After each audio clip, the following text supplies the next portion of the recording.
राठा और आप देख रहे हैं जीएनटी स्पेशल। पाकिस्तान से आई सीमा हैदर और नोएडा के सचिन की लव स्टोरी पिछले कई दिनों से लगातार चर्चा में बनी हुई है, लेकिन आज इस कहानी में एक नया ट्विस्ट आ गया है। सीमा और सचिन ने कहा है कि वो बागेश्वर धाम के पीठाधीश्वर पंडित धीरेन्द्र कृष्ण शास्त्री से आशीर्वाद लेकर शादी करना चाहते हैं। भारत में लाखों की तादाद में बाबा बागेश्वर के भक्त हैं, पर किसी ने यहां सोचा था नहीं कि पाकिस्तान से आई कि सीमा भी बाबा बागेश्वर की भक्त होंगी। बागेश्वर धाम में हर साल कई जोड़ों की शादी करवाई जाती है, पर अब देखना यह है कि पाकिस्तानी दुल्हन और हिंदुस्तानी दूल्हे वाली इस जोड़ी को बाबा बागेश्वर का आशीर्वाद मिलता है या नहीं। हमारे कोई सपोर्ट में नहीं थे, पर महाराज जी ने हमारा साथ दिया। हम इसका हमेशा धन्यवाद रहेगा हमें, और हम हमेशा बागेश्वर धाम से जुड़े रहेंगे। जय महाराज। सचिन और सीमा की कहानी में आज एक नए किरदार की एंट्री हो गई। किरदार भी ऐसा जिसकी किसी ने कल्पना नहीं की थी। सचिन और सीमा ने ये ऐलान किया है कि वो बाबा बागेश्वर यानी पंडित धीरेन्द्र शास्त्री का आशीर्वाद लेकर शादी करना चाहते हैं।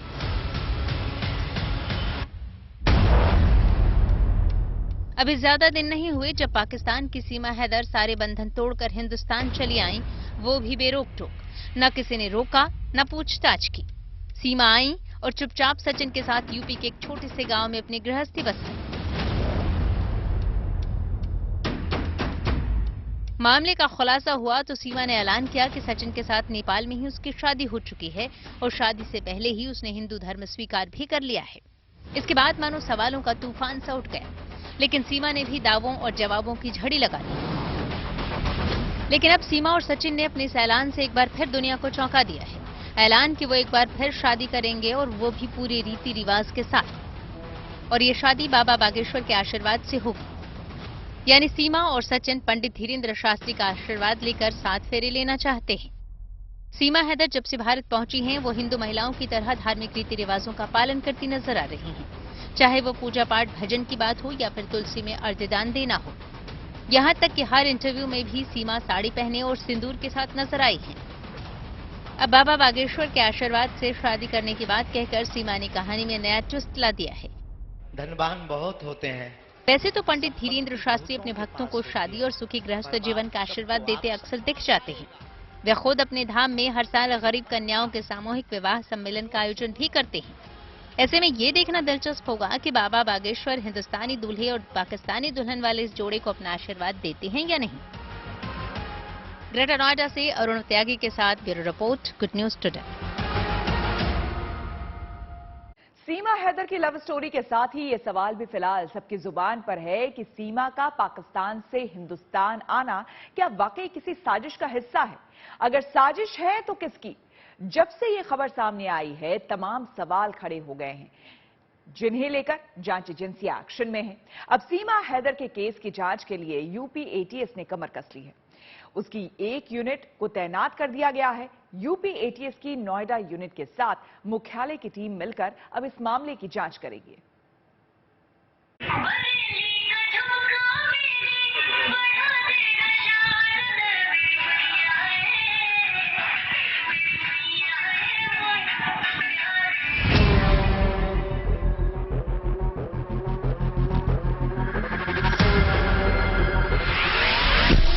सीमा हैदर और सचिन मीणा पिछले कई हफ्तों से इस जोड़ी की मोहब्बत के बीच दो मुल्कों की दुश्मनी वाली कहानी फंसी हुई है। पाकिस्तान के सिंध की रहने वाली सीमा हैदर के अवैध रूप से भारत में घुसने और सचिन नाम के शख्स से शादी के दावे के बाद शुरू हुआ बखेड़ा पुलिस तक पहुंचा तो पुलिस ने शुरुआती जांच की, लेकिन अब सीमा हैदर के केस के लिए यूपी एटीएस के हेडक्वार्टर की एक यूनिट को तैनात किया गया है।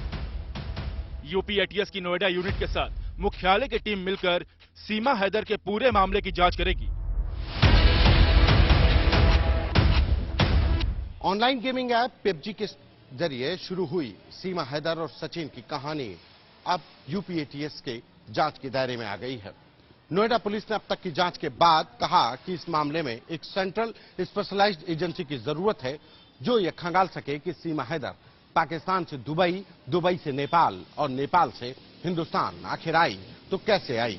इस दौरान उसने कितने मोबाइल नंबरों का इस्तेमाल किया, किन किन लोगों के संपर्क में थी और साथ ही हिंदुस्तान में उसके दोस्त सचिन की उससे कब से बात हो रही थी। इस दौरान सचिन ने भी उसको किन व्हाट्सएप ऐप या किसी और ऐप के जरिए बात की तो किस तरीके से बात की, इन दोनों के बीच में कोई दूसरा हैंडलर तो नहीं था। जब से सीमा हैदर का मामला सामने आया है तब से लेकर अब तक हिंदुस्तान की मीडिया, यूट्यूबर्स से लेकर रील्स बनाने वालों ने सीमा के दर्जनों इंटरव्यू किए हैं। सीमा हैदर ने हर इंटरव्यू में कुछ रटे रटाए जवाब दिए। ये कहते हैं ऐसा कुछ भी नहीं है सर, जो भी मैंने कानून को मैंने सब सच बताया। मैंने कभी कोई डेट में कुछ भी किसी चीज में मैंने हेरा फेरी नहीं करी। मैं इनकी मोहब्बत में आई हूँ, मेरा कोई और क्राइम नहीं है। मेरा बगैर वीजा आना यही एक क्राइम है और मुझे यकीन है यहाँ की सरकार पे कि वो सच सामने ला के रहेंगे और उन लोगों को दिखाएंगे कि मैं सच में प्यार में आई थी और मेरा कोई क्राइम नहीं है सर। जैसे जैसे सीमा हैदर के दावे और बयान सामने आ रहे थे, भारत में शक और आशंका का मीटर उतनी तेजी से दौड़ने लगा था। आपसे कह दिया जाए कि मेट्रो पकड़ करके आप जरा चले जाएं चांदनी चौक, नहीं जा पाएंगे आसानी से अगर आपको कोई ब्रीफ न करे। भारतीय नागरिक हैं, प्रबुद्ध हैं, पढ़े लिखे हैं, मैं नहीं आसानी से जा सकता हूं जब तक कि मैं किसी से एक दो लोगों से सहायता न लूं, पूछूं ना। लेकिन सीमा जी वाह, 4 बच्चों के साथ नेपाल पार करके रघुपुरे में आ जाती हैं। अंग्रेजी अच्छी बोलती हैं, हिंदी भी अच्छी बोलती हैं, सिंधी भी अच्छी बोलती हैं। इस मामले को देखने और सुनने वाले लोगों के मन में कुछ सवाल बार बार लगातार आ रहे थे। मसलन सीमा हैदर अवैध रूप से भारत में कैसे घुसी, सीमा हैदर के पास अवैध दस्तावेज कैसे आए, सीमा हैदर के पास आधा दर्जन मोबाइल क्यों थे, सीमा हैदर की उम्र और पढ़ाई को लेकर भी तमाम सवाल उठे। इसके अलावा सीमा के एक भाई के पाकिस्तानी सिक्योरिटी एजेंसी में काम करने का सच भी सामने आया। इस बीच सीमा हैदर के रुख, व्यवहार, बातचीत और दावों को लेकर भारतीय मीडिया में तमाम आशंकाएं जताई जाने लगी और उनके पाकिस्तानी जासूस होने का शक जाहिर किया जाने लगा तो इस मामले की गंभीरता से जांच की शुरुआत की गई। बता दें, यूपी एटीएस देश और प्रदेश में रची जा रही आतंकवादी साजिशों पर निगरानी रखती है, उनकी जांच करती है और देश को आतंकवादियों से होने वाले खतरों से बचाती है। बताया जा रहा है कि एटीएस सीमा के मामले पर हर पहलू से तफ्तीश करेगी। शक है कि कहीं ये पाकिस्तानी खुफिया एजेंसी आईएसआई की कोई साजिश तो नहीं या कोई हनी ट्रैप का जाल तो नहीं बुना जा रहा। यही वजह है कि यूपी एटीएस अब इस पूरे मामले की जांच करेगी और इस जांच में नोएडा यूनिट के साथ साथ लखनऊ की एक टीम भी इस पूरे मामले में लगाई गई है। एटीएस की जांच के घेरे में सीमा हैदर के पास मिले मोबाइल फोन्स भी होंगे। सीमा हैदर के सोशल मीडिया खातों की भी जांच की जाएगी। इसके अलावा सीमा हैदर के पाकिस्तान से दुबई और दुबई से नेपाल के रूट को ट्रैक कर सच पता लगाने की कोशिश की जाएगी। सीमा के भारत पहुंचने में जिन लोगों ने उनकी मदद की उसकी भी जांच की जाएगी। इसके अलावा सचिन और सीमा के कनेक्शन की शुरुआत से जांच की जाएगी। बता दें, केंद्रीय खुफिया एजेंसियां भी सीमा हैदर का बैकग्राउंड चेक करवा रही हैं, जिसमें सीमा हैदर के पूरे प्रोफाइल और पाकिस्तान में उसके परिजनों के बारे में जानकारी जुटाई जा रही है। यानी आने वाले दिनों में पबजी वाली इस प्रेम कथा के कई और एंगल सामने आ सकते हैं। लखनऊ से संतोष शर्मा और ग्रेटर नोएडा से अरुण त्यागी के साथ bureau report, good news today. Seema Haider और सचिन की पबजी प्रेम कथा को लेकर तमाम तरह के दावे किए जा रहे हैं, क्योंकि इस प्रेम कहानी का एक सिरा पाकिस्तान में है तो दूसरा सऊदी अरब से जुड़ा हुआ है। सीमा हैदर के पति गुलाम हैदर सऊदी अरब में नौकरी करते हैं। पहले तो गुलाम हैदर ने सीमा पर बेवफाई का आरोप लगाया था, लेकिन अब वो सीमा से वापस लौट आने की गुहार लगा रहे हैं। लेकिन कमाल की बात यह है कि दोनों ही अपना अपना पक्ष रखते हुए एक दूसरे को झूठा बता रहे हैं। आप भी देखिए पबजी प्रेम कथा में हैदर बनाम हैदर की ये जंग। हाँ, लेकिन ये कहना मुश्किल है कि दोनों में कौन सच्चा है और कौन झूठा।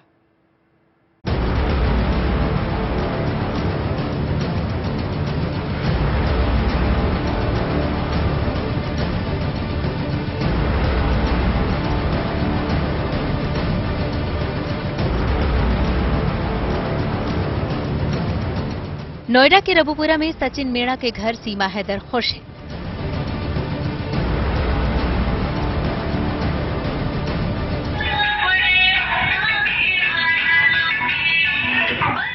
सीमा डांस कर रही हैं, सोशल मीडिया पर रील्स बना रही हैं।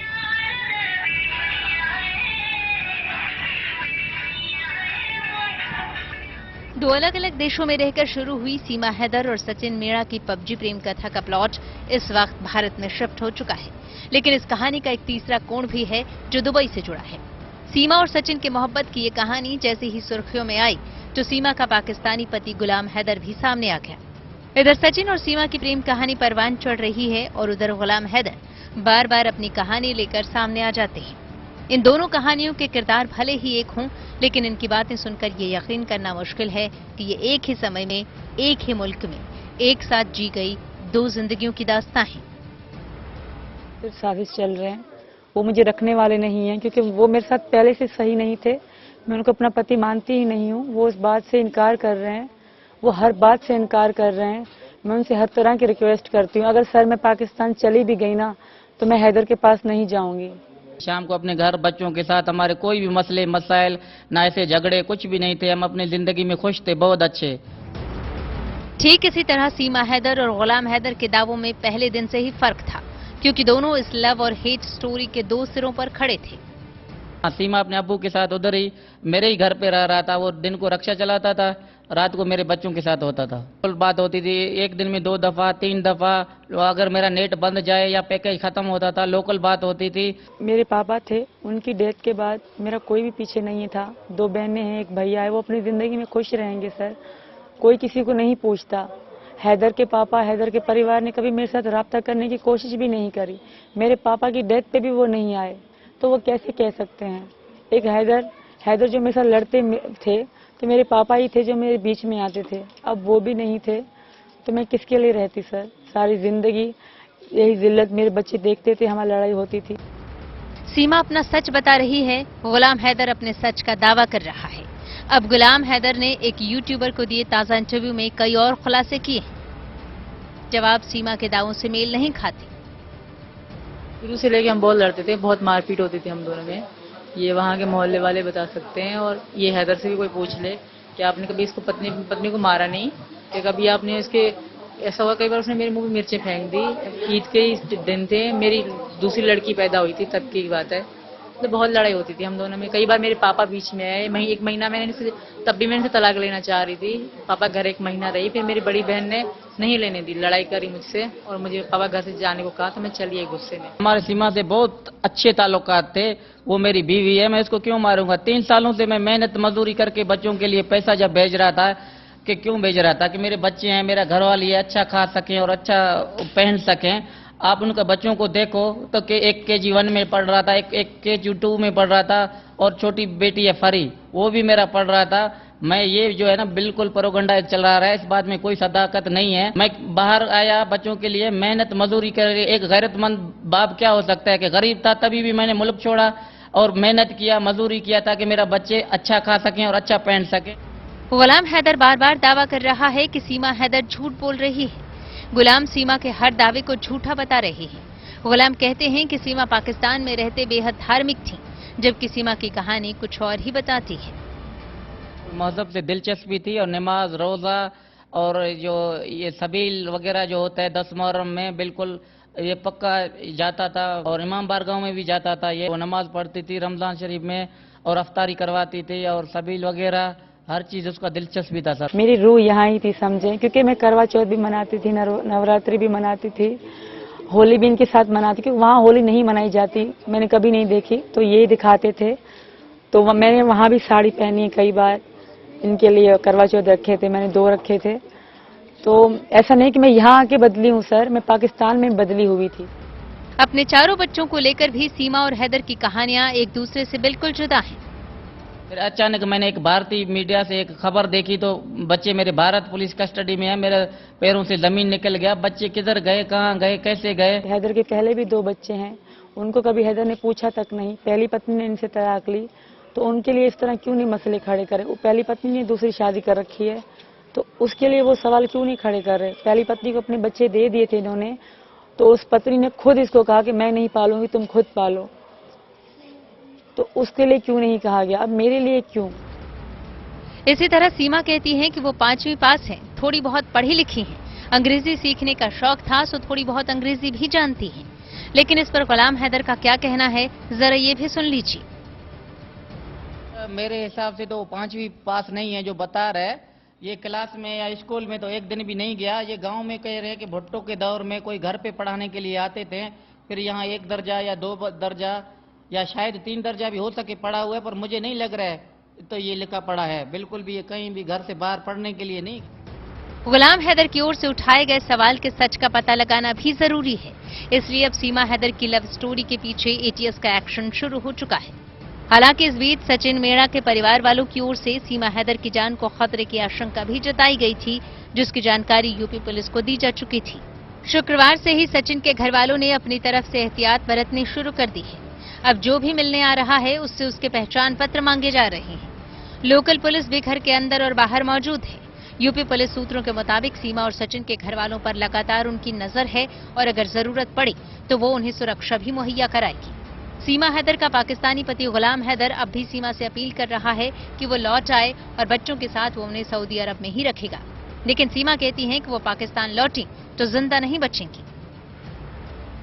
वो तो वहीं से कह रहे हैं कि यहाँ मत आए, यहाँ इसकी जरूरत नहीं है। कोई कह रहा है जूतों से मारेंगे, कोई कह रहा है थप्पड़ों से मारेंगे, कोई कह रहा है गला काट देंगे।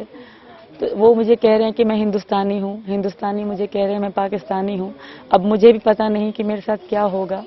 पाकिस्तान में तो मेरा फ्यूचर है ही नहीं सर, फिर भी उम्मीद यहाँ से है, आगे जो मेरे भाग्य में होगा वही होगा सर। सर मैं बिल्कुल अपना लूंगा क्योंकि मेरे बच्चों का फ्यूचर का मसला है और सीमा मेरी घरवाली है।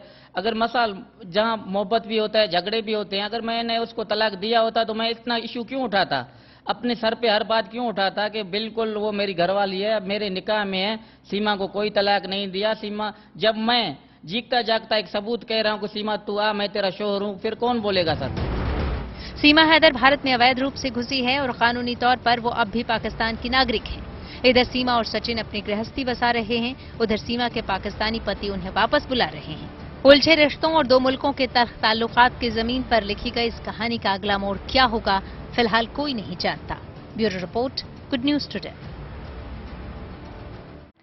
पाकिस्तान की सीमा हैदर और भारत के सचिन मीणा की मोहब्बत की कहानी सुर्खियों में आई तो पाकिस्तान में मजहबी कट्टरपंथी सक्रिय हो गए। पिछले 1 हफ्ते से पाकिस्तान से कभी कट्टरपंथियों की चेतावनी आ रही है तो कभी हिंदू मंदिरों के ढाए जाने की खबरें। अब पता चला है कि पाकिस्तान के सिंध प्रांत में मंदिरों पर रॉकेट लॉन्चर से हमला किया गया है। इन खबरों के बाद से इधर भारत में सीमा हैदर को वापस भेजने की मांग उठने लगी है। मेरी रूह यहाँ ही थी समझो, क्योंकि मैं करवा चौथ भी मनाती थी, नवरात्रि भी मनाती थी, होली भी इनके साथ मनाती थी। वहाँ होली नहीं मनाई जाती, मैंने कभी नहीं देखी, तो ये दिखाते थे। तो मैंने वहाँ भी साड़ी पहनी कई बार, इनके लिए करवा चौथ रखे थे, मैंने 2 रखे थे। तो ऐसा नहीं कि मैं यहाँ आके बदली हूँ सर, मैं पाकिस्तान में बदली हुई थी। कौन से हीरोइन पसंद है, कौन सी फिल्म पसंद है? अब तो गदर ही पसंद है, अब तो गदर ही पसंद है। बस सीमा की इन्हीं बातों ने पाकिस्तानी कट्टरपंथियों के दिल में गदर मचा दिया है। पाकिस्तान की एक मुस्लिम महिला अपने शौहर को छोड़कर भारत आ जाए और वहां हिंदू धर्म अपनाकर रहने लगी। पाकिस्तान के कट्टरपंथियों के लिए ये किसी जुर्म से कम नहीं था और इससे बौखलाए कट्टरपंथियों ने पाकिस्तान में हिंदू बिरादरी की महिलाओं पर हमले की धमकी देनी शुरू कर दी थी। हमारा लड़की औरत वापस नहीं किया, जिलो, जेकाबाद, कश्मीर, रतुसेरो। आतंकवादियों की ये धमकी बिल्कुल खोखली भी नहीं थी। पाकिस्तान के आतंकवादी जिस रॉकेट लॉन्चर का इस्तेमाल किया करते थे, अब उस रॉकेट लॉन्चर का इस्तेमाल पाकिस्तान में हिंदू मंदिरों पर किया गया है। हालांकि पाकिस्तान की ओर से दावा किया गया है कि यह हमला डकैतों की ओर से किया गया है। खबर के मुताबिक पाकिस्तान के दक्षिणी सिंध प्रांत में डकैतों के गिरोह ने मंदिर पर हमला किया है। यह हमला काश्मीर इलाके में किया गया, जहां हिंदू मंदिर और घरों पर रॉकेट लॉन्चर दागे गए। गनीमत रही कि मंदिर बंद था। दरअसल बागरी समुदाय के इस मंदिर को साल में 1 बार ही खोला जाता है। काश्मीर इलाके की पुलिस के मुताबिक इस हमले में 8-9 हमलावर शामिल थे। हमारा लड़की औरत वापस नहीं किया, पाकिस्तान की पुलिस को भी आशंका है कि इस हमले के पीछे सीमा हैदर की पबजी वाले प्यार की कहानी हो सकती है, क्योंकि पिछले दिनों कट्टरपंथियों ने हिंदू समुदाय पर हमले की धमकियां दी थी। ऐसी ही एक घटना पिछले शुक्रवार को भी हुई थी, जब पाकिस्तान में एक हिंदू मंदिर को बुलडोजर चलाकर नेस्तनाबूद कर दिया गया था। श्री मेरी माता का मंदिर है जिसको मुसम्मार किया जा रहा है। रेखा नामी बदनाम जमाना औरत है इसमें। हालांकि पाकिस्तान में हिंदुओं पर अत्याचार की ये पहली कहानी नहीं है। खासकर सिंध प्रांत में योजनाबद्ध तरीके से हिंदुओं का धर्मांतरण किया जाता है और नहीं मानने वालों पर तमाम जुल्म किए जाते हैं। ऐसे में सीमा की पबजी वाली प्रेम कथा के बहाने अगर पाकिस्तान के दहशतगर्द अपनी आतंक कथा को आगे बढ़ा रहे हों तो कोई हैरत की बात नहीं होगी। वैसे सीमा सचिन की इस कहानी ने हलचल सीमा के दोनों ओर ही मचाई है। पाकिस्तान में जहां इस प्रेम कहानी के चलते आतंक की आंच बढ़ी है, तो वहीं हिंदुस्तान में भी इस कहानी को लेकर अब सियासी सरगर्मी शुरू हो गई है।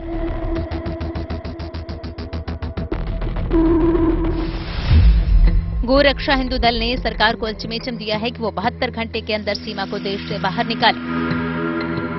सीमा हैदर 100% मुझे ऐसा लगता है कि जासूस लोगों से मिली हुई है, क्योंकि इसका भाई आर्मी में बताया जाता है। मैं अपनी वीडियो के माध्यम से आप सभी को बताना चाहता हूं कि 72 घंटे के अंदर सीमा हैदर और चारों बच्चों को देश से बाहर निकाला जाए। अगर इनको 72 घंटे के अंदर नहीं निकाला जाता तो हम इस पर आंदोलन करेंगे। इधर सियासी दलों ने भी सवाल उठाने शुरू कर दिए। झारखंड से कांग्रेस विधायक इरफान अंसारी ने सीमा के भारत पहुंचने को सुरक्षा व्यवस्था में बड़ी चूक बताया है। इस सारी गहमागहमी के बीच फिलहाल सुरक्षा एजेंसियों के लिए सीमा हैदर को लेकर सबूत जुटाना सबसे अहम चुनौती है। उससे निपटने के बाद ही इस कहानी की सारी असलियत सामने आ पाएगी। जामताड़ा से देवाशीष भारती और ग्रेटर नोएडा से अरुण त्यागी के साथ bureau report, good news today. तो इसी के साथ जीएनटी स्पेशल में मेरे यानी श्वेता झा के साथ फिलहाल इतना ही। देश दुनिया की तमाम पॉजिटिव खबरों के लिए आप देखते रहिए गुड न्यूज टुडे।